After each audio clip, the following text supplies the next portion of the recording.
Donald Trump won the White House with promises to cut taxes for working people and create 25 million jobs in 10 years. On November 8th, Americans will be voting for this 100-day plan to restore prosperity to our country.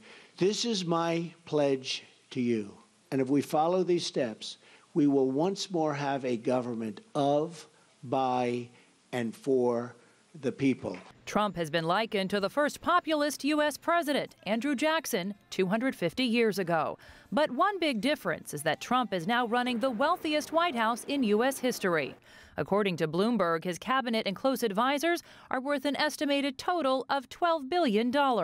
Trump's daughter Ivanka and son-in-law Jared Kushner are both trusted presidential advisors. Neither is taking a salary. In disclosures released Friday, they listed assets of about $750 million, including a stake in the Trump Hotel down the street from the White House. President Trump's chief strategist is Steve Bannon, a former media mogul. According to the New York Times, Bannon disclosed assets between $13 and $56 million. Another main voice in the president's ear is Kellyanne Conway. She's the counselor to the president. The New York Times compiled her assets at between $11 and $44.2 million. And then there's Gary Cohn, who runs the president's National Economic Council. His assets are valued at between $230 million and $611 million. You may remember he is a former president at global investment bank Goldman Sachs. He made close to $77 million in income last year and is now leading the charge on corporate and middle-class tax cuts, as well as job creation initiatives.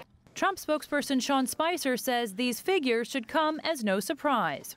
The president has brought a lot of people into this administration, into this White House in particular, who have been very blessed and very successful by this country.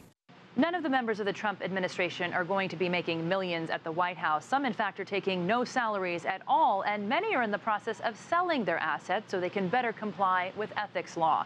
But there is still the potential for conflicts of interest with so many people invested in so many companies and countries which deal with the U.S. government. Jessica Stone, CGTN, Washington.